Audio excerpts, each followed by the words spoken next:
Barakata Yahweh, Barakata Yahweh Bahasham, Barakahak Barakatum. First and foremost, I want to give all praises, glory, and infinite honors to Yahweh, Bahasham, Yahweh, double honors to the apostles and elders of Great Millstone who ruled and teach well. In peace and salutations to you sincere Akim out there, pushing this word in truth and sincerity to the four corners of the globe. May you brothers endure unto the end. Shabbat Shalom. This is the brother Ra'aya coming at you with another lesson.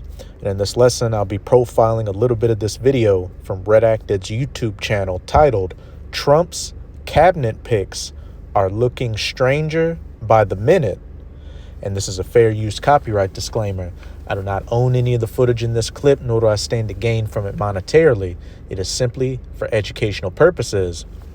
And, I'm going to just play a few segments from this video just to harken in on two of Trump's, picks for his cabinet when he becomes president.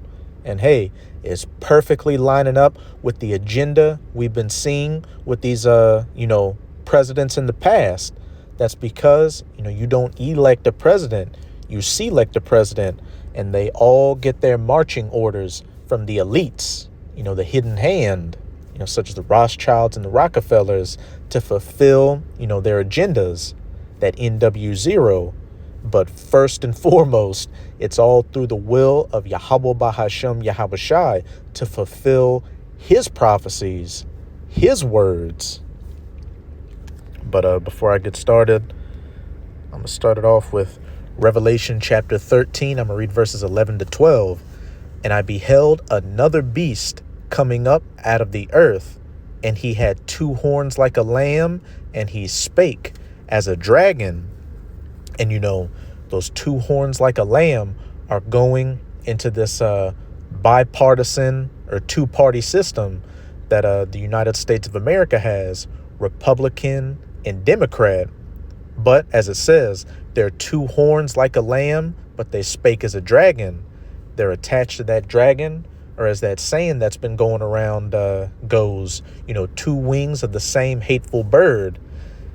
These Republicans and these Democrats say what their constituents want to hear, but at the end of the day, you'll see that they agree on a lot of things. And again, that goes back to the policies and agendas of these elites. Verse 12, and he exerciseth all the power of the first beast before him, speaking of the ancient pagan Roman Empire, which America is, the revived Roman Empire. And just as in ancient Rome, you had senators and a Senate House, you had a two-party system as well. The patricians and the plebeians. The patricians were for the more affluent, Romans, while the patricians were for the people. But at the end of the day, they agreed on a lot of things as well. And causeth the earth and them which dwell therein to worship the first beast, whose deadly wound was healed. And, that's beginning with the Renaissance or the rebirth, when these Edomites started coming back into power, in the late 1300s, going into the 1400s, and it's morphed into this final form that you see right now, the last leg of the fourth beast in Daniel chapter 2, those iron toes mixed with miry clay, the reincarnated Roman Empire, this NATO EU system, which the U.S. is at the head of. And, what do we see in all these countries? Democracies, republics, voting, multiple parties, etc., etc. And, these Edomites have gotten the people of this planet underneath their spell. Hence, you got a lot of these different nations, trying to emulate that Roman system as well, having parties and voting and all that stuff. But just as it was a farce back in ancient Rome, it's a farce today in modern Rome, America. Because again, as we'll see once we get into that clip, Trump and the people he's picking are just doing the same old things that these previous presidents did. But now I'm going to go to 2 Thessalonians chapter 2. I'm going to start at verse 3. Let no man deceive you by any means, for that day shall not come, except there come a falling away first. And this already happened. Speaking of the falling away of the children of Israel, which consists of you so-called Negroes, Latinos, and Native Americans, from their identity. You had the Northern Kingdom, or the so-called Latinos and Native Americans, come to Arsareth in 2nd Ezra chapter 13, or America, and they became the various native tribes and civilizations. And then after 70 AD, when the Southern Kingdom, or the so-called Negroes, fled Jerusalem, they fled into parts of Europe, and a lot fled into West Africa and created many of the great civilizations there. Except there come a falling away first, and that man of sin be revealed, the son of perdition. And when you read up in the header on the blue letter, it says the man of lawlessness. And sin, according to the scriptures, is transgressing the laws, statutes, and commandments in the scriptures. And Esau Edom's entire system is predicated upon doing everything contrary to the laws. So the man of sin be revealed, the son of perdition. And when you go into that word perdition, it means, destruction, violence, which when you look at the track record of these Edomites, the so-called white people, it's been a history of rape, robbery, and murder and bloodshed. How did they gain everything they have into their possession? By those very same means, which, goes back to their blessing in Genesis 27. They would get the fatness of the earth and the dew of heaven above by their other blessing, the sword, which they would live by. Verse 4, who opposeth and exalteth himself above all that is called the Most High, or that is worshipped, so that he, as the Most High, sitteth in the temple of the Most High, shewing himself that he is the Most High. And we can clearly see that these Edomites have that God complex. Their so-called pseudosciences and technology and theories out here are all to do what? To try to disprove the scriptures and say that there is no higher power, that this life is the only life there is. And with these Edomites currently being in rulership right now, what would that make the average person think? Oh, they are the apex predator. They're the top of the food chain. Hence, back in Revelation 13, verse 12, where it said, many would wonder after the beast whose deadly wound was healed. These people trying to cling on to Esau's coattails to get a part of his, rulership and blessing. And, also during the Renaissance, when that deadly wound was healed, they took a lot of those dark images of the Israelites being the saints and the angels and the Most High, and did iconoclasm, destroyed those images and painted them over to make them look like Edomites, or so-called white people. Verse 5, remember ye not that when I was yet with you, I told you these things, and now ye know what withholdeth, that he might be revealed in his time, which is the times we're currently living in, the end of Esau Edom's rulership. Hence, why what? You've got these whistleblowers and alternative media and ultimately the prophets out here exposing everything these Edomites and these elites are doing. Whenever they try to create a situation out here, it's damn near like 30 minutes to an hour later, you've already got people coming out with damning information that debunks it. Verse 7, for the mystery of iniquity doth already work. Only he who now letteth will let until he be taken away. And that a mystery of iniquity that was working back then were those Edomites as the Romans. It was a mystery that they were the Edomites. And as it says, only he who now letteth will let until he be taken out of the way. The Most High is allowing this devil to do his thing to again fulfill biblical prophecy. And then shall that wicked be revealed. So it's talking about the man of sin and the son of perdition also being that wicked, which when you read Malachi 1 verse 4, it says that these Edomites are the border of wickedness. And in Job 9 verse 24, the earth has been given into the hands of the wicked. Hey, the fatness of the earth and the dew of heaven from above, which were Esau's blessings, whom the Lord shall consume with the spirit of his mouth, his prophets, out on the highways and byways pushing this word, as well as putting up video epistles like this online, breaking down the scriptures, revealing that man of sin, the wicked, and shall destroy with the brightness of his coming when Yahushua, the Son of the Most High, whom the world ignorantly refers to as so-called Jesus, makes his second coming. He's going to save his elect and go to war against you heathens, chiefly you Edomites, especially in America. Read Isaiah chapter 63, verse 9. Even him whose coming is after the working of Satan with all power and signs and lying wonders. And when you go into that word working in the Strongs, it's energia, which goes into supernatural power, whether by the Most High or by Satan, which, you know, when you dig deep into the symbolisms and practices and everything that surrounds us, what does it go back to? Worshipping idols and deities and, the spiritual demon Satan, which is what this devil is all about. You had that demon, Albert Pike, say that, after the Third World War in the Mazzini letters, that what? We're going to reveal unto people, the light of Lucifer, the new religion. Verse 10, and with all deceivableness of unrighteousness in them that perish. Salakia. Yeah. And with all deceivableness of unrighteousness in them that perish, because they receive not the love of the truth, that they might be saved. And for this cause the Most High shall send them a strong delusion, that they shall believe a lie. And just with these elections that just passed, that's a strong illusion that's been cast over you Americans, especially you Israelites. You had a lot of people riding on Trump or Kamala Harris, winning the elections.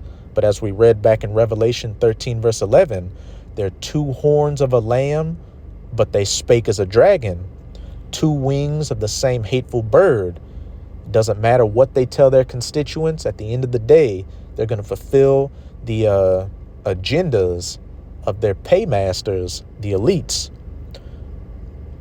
Verse 12, that they all might be damned who believe not the truth, but had pleasure in unrighteousness. And for you Israelites out there that, want to still be a part of this system, even when you have the prophets out preaching and telling you who this man is and that this system is built on lies and a house of cards, hey, you're going to be damned and ultimately, destroyed during Jacob's trouble, by one of the many calamities that are going to come, or ultimately those nuclear missiles. But I went off on, kind of a tangent. The spirit got to flowing. And as Apostle Tahar says, there are lessons within lessons. But, the main point I wanted to get to is that, it doesn't matter who you voted for. The president-select is still going to do, the agenda of the elites, as we're about to see by some of the, talking points and agendas that some of Trump's recent picks are for. But I'm going to start the video at the 6 minute and 8 second mark. I hope so. Mike Adams, friend of the show, he's tweeted this. Health Ranger Mike Adams says, if Marco Rubio is named as Secretary of State, then every single person who donated money to the Trump campaign should demand a refund, and they should realize that Trump 2.0 is just Bush 1.0. Neocons galore, endless wars, the swamp is in charge. Might as well ask Dick Cheney to be Secretary of State at this point, and then he goes on from there. He says, by the way, he points out Jeffrey Sachs would have been a great Secretary of State, or Dennis Kucinich. Definitely. Keep us out of wars. It's an idea. Just so you understand what a deep state swamp rat Israel First Marco Rubio is, this is how much money he's taken from Israel. Look at all that money. That is, and by the way, that's as of March of this. What has Trump's slogans been? Make America great and America first. But out of Trump's own mouth as well, and out of some of his recent picks, they have a heavy, tie to the state of Israel and pushing forward their agendas. Nothing different from these previous U.S. presidents. Here. Okay? Here's maybe a better depiction of it. Okay. That's Marco Rubio. Michael Tracy, journalist Michael Tracy. And like I did, like I showed in a previous video, Trump is talking about, not starting any more wars. And a lot of people tout his first presidency that, he kept America out of wars. But, what did he say when the 1948ers wanted to strike Iran, but Biden said, don't strike their nuclear facilities? He said, strike those nuclear facilities. That's what you should be doing. And Benjamin Mikowski, Benjamin Netanyahu was one of the first people to give old DJ Trump a call. As Marco Rubio would arguably be the most hardcore interventionist Secretary of State for an incoming administration in decades, perhaps rivaling Hillary Clinton. Definitely outpaces Colin Powell, who was in the relatively more realist faction of the George W. Bush administration. Of course, Colin Powell got us into the Iraq War by holding up a little fake vial of shit and told us to go to war. Rand Paul, son of Ron Paul, probably our best U.S. senator right now, agrees with the Hillary comparison. Watch. How do you view Hillary Clinton in terms of her foreign policy views? I see her as a neoconservative. I see her neoconservative. I see her and Rubio as being the same person. They both want a no-fly. And I can't remember if I said it earlier or not, but this is a fair use copyright disclaimer.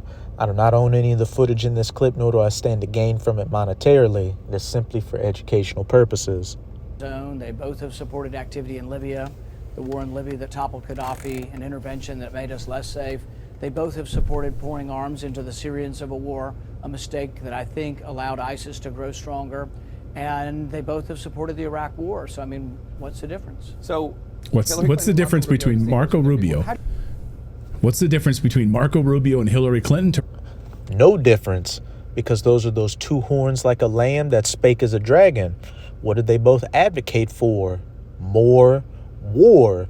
And now that Trump's putting these people in his cabinet, what do you think's going to happen? George W. Bush started, the so-called war on terror. Obama, who won a Nobel Peace Prize, had a hand in the Libyan civil war and the Syrian civil war. Trump shot missiles at Syria, sent lethal arms to Ukraine, assassinated Iranian generals. Biden, further supplied Ukraine during their war against Russia, plus, sending military assets to help the 1948ers out. And now we're coming into DJ Trump's second presidency. So it's looking very good that he might be the man to, help in kicking off the battle in the Valley of Jehoshaphat in Joel chapter 3, the War of Armageddon. And also he's looking like a good candidate to, push the MARKOFTHEBEAST in Revelation 13, verses 16 to 18, which is that C-hip implant, and who is heavily involved in Trump's upcoming administration, Elon Musk. And what he's known for, Neuralink, that BCI, that brain-computer interface, that C-hip in the forehead. I think Trump said something along the lines, too, of making America he might have not used the term Bitcoin, but, pretty much saying that, America's going to get on top of these digital currencies. Everything perfectly lining up with prophecy. Rand Paul, nothing is different between the two of them. And I have to agree with him. Even Rand Paul's father this morning, Congressman Dr. Ron Paul, just released this a few minutes ago. The odds look pretty good that he will become Secretary of State, which I think will lead to problems, because there's two different kinds of people in the world, the way I see it, when I want to simplify it. There are the authoritarians, and there are the people who want to follow voluntarism and peaceful means. And I would put him into the category of authoritarianism because he's expressed himself. He wants, and his authoritarianism doesn't mean that he beats up on people. That's a personal thing. But authoritarians in politics is much, much more deadly. Yeah. They have more power, and they can do things. They can change the world. They can, especially in the Secretary of State, they can set the stage for a conflict that becomes very real and very dangerous. So. Yeah. Look what Antony Blinken, right? Look what's going on right now in Ukraine. Look what's happening in the Middle East under the leadership of Antony Blinken. Coming up in a few minutes, we're going to talk about Antony Blinken, who just went to Brussels right now to try to get more money for Ukraine because he's worried about Trump coming in. So they can set the agenda. They can set the authoritarian agenda. It's very, very troubling. And of course, let me remind you that Rubio was on the record multiple times about he's almost as bad as Lindsey Graham in wanting to go to war with Iran. So if you don't get a deal, what's the alternative? Do we have to go to war? Is it necessary to be absolutely certain they don't have a nuclear weapon or the capability to build one? And I think that the best way to have achieved that is to leave in place both the unilateral sanctions and the international sanctions. You combine that with a very clear demarcation to the Iranian regime, and that is this. If you cross this threshold, you will face military action on the part of the United States. We don't want that to happen. But the risk of a nuclear Iran is so great that that option must be on the table. So if it came to that, that would be an option that you would actually absolutely consider and use. And let me tell you why. If we don't do it, someone else will. The Saudis are not going to sit there and watch Iran build a Shia bomb without a Sunni bomb. The Israelis are not going to sit there and watch a regime that calls for their destruction develop the capability to do so. But again, we would hope to have avoided that point by severely limiting and sanctioning Iran for its nuclear ambitions. And quite frankly, I think this deal could literally lead to increasing the prospects for war. But what you're saying here, we cannot let Iran become a nuclear power, and we have to do whatever is necessary if that includes going to war with Iran. By the way, if Iran... Absolutely. Okay. First of all, he looks like a minifig. Second of all, that is the policy of the Obama administration, which led to sanctions of mass destruction for 8 years for a nuclear program that we never were able to prove. If you want to read about how demonic our sanctions were with with Iran, read the book The Art of Sanctions, and you will be truly horrified at what goes on our behalf to innocent people, innocent civilians, and why we justify that. That's what the that son of perdition, that son of destruction, two horns like a lamb, but they spake as a dragon. Obamas did. That's how the Obamas waged war across the Middle East. How is he serious about this? Well, did anybody else catch I had to laugh where he said that, like, if Iran gets out of line and we don't go to war with them, it's bad because if we don't, someone else will. Yeah. Right. We've got to do it. We've got to be the ones. We can't miss an opportunity for war. Yeah, exactly. Like, damn it, somebody else bombed Iran. Damn it.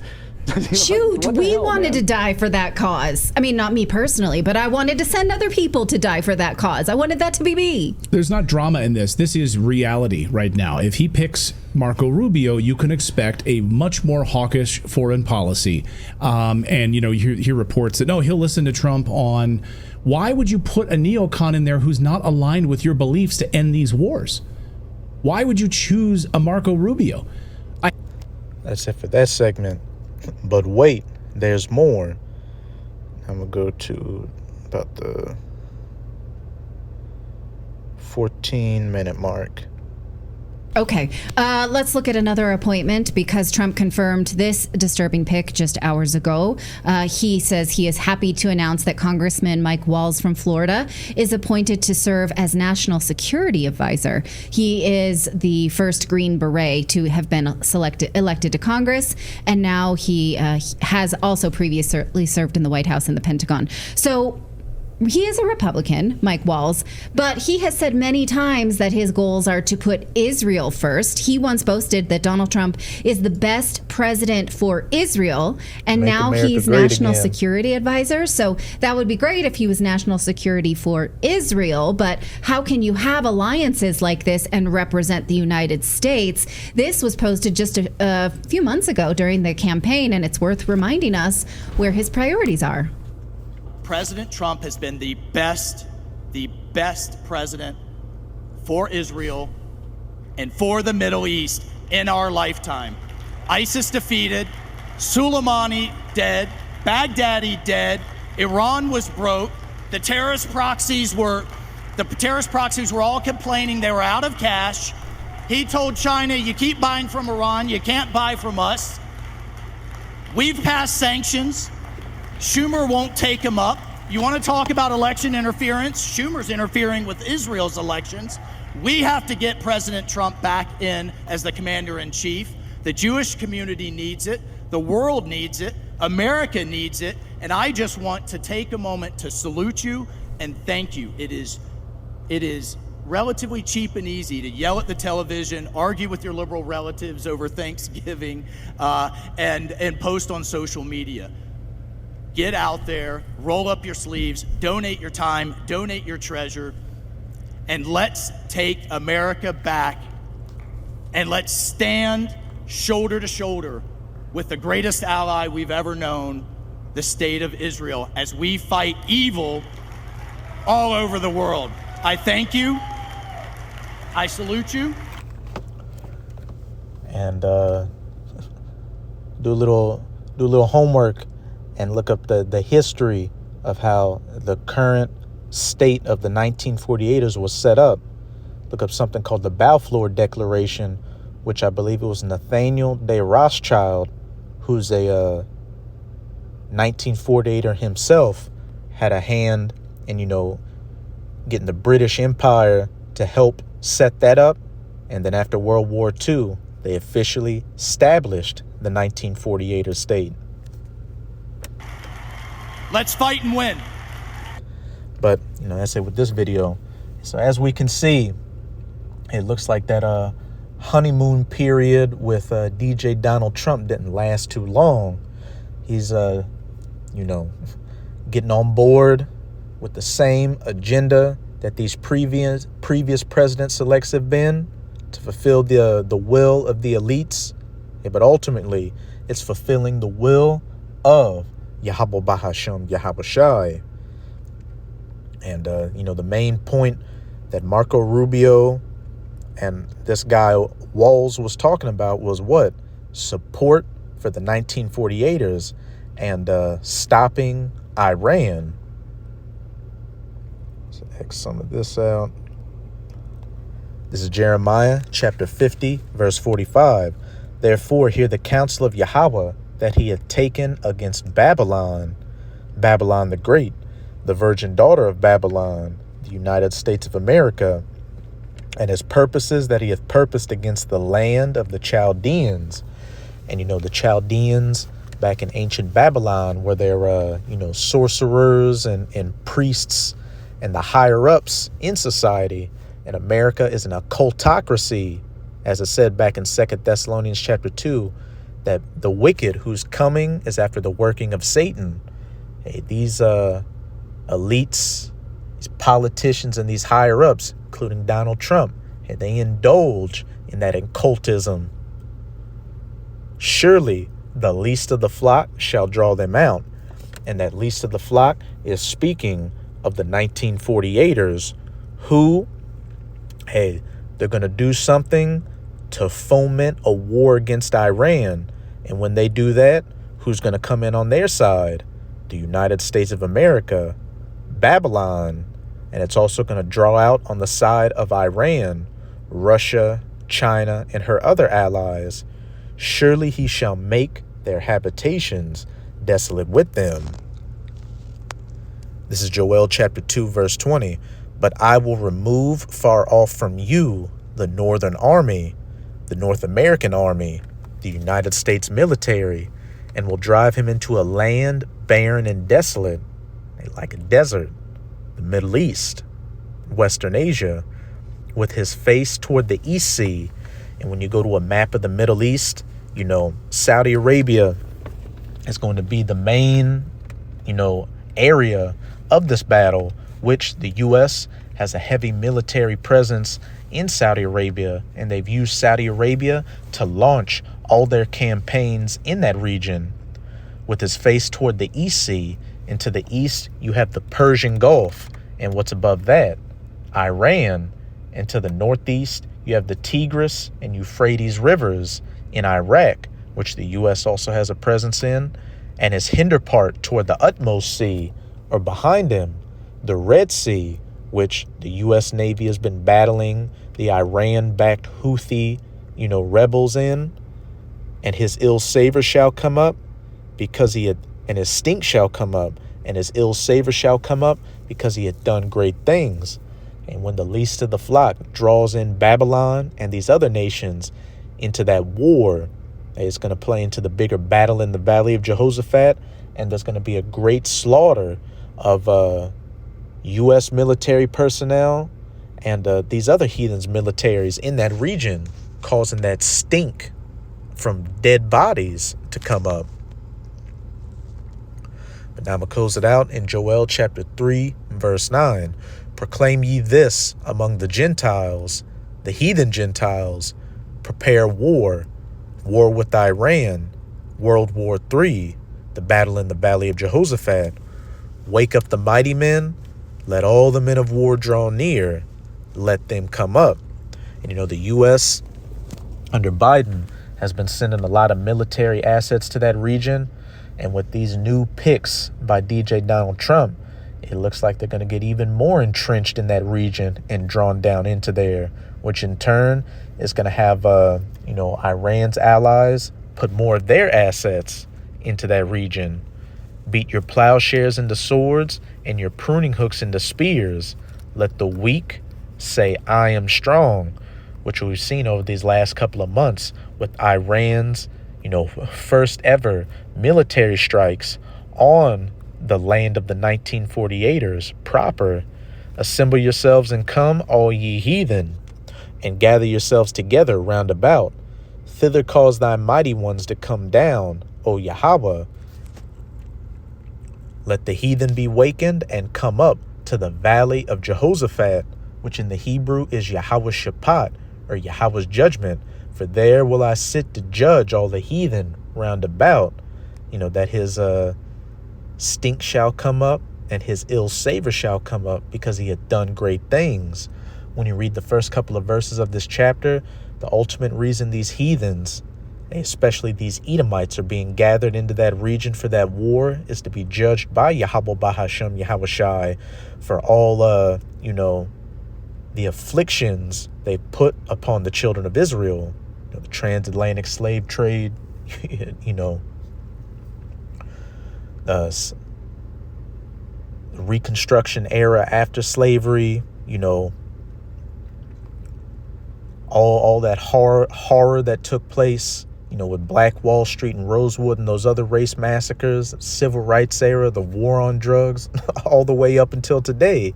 And we're not even talking about what you Edomites did to the Israelites when you were the Romans and when you were the Greeks.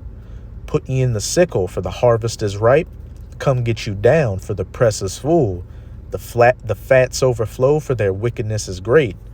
Multitudes in the valley of decision, for the day of Yahweh is near in the valley of decision. And with Trump's recent picks, and with people like Elon Musk that he's getting heavily involved with, it's looking more and more like that day is very near in the valley of decision. And Trump, which, there's a lot of time between now and the inauguration in January 20th, where a lot of things can happen to keep him from getting into office. But, if he does make it all the way there, hey, he's a prime candidate for being used by Yahweh Bahashem Yahweh Shai to kick these prophecies off. But that's it with this video. And with this video, I hope you sincere Akim and Akwath were edified. Just keep strong. We are almost out of this final wicked captivity of the heathen nations, chiefly of the Edomites. And as always, I'm going to say Abad Babal, Kwam Yasharala, and until next time, Shabbat Shalom.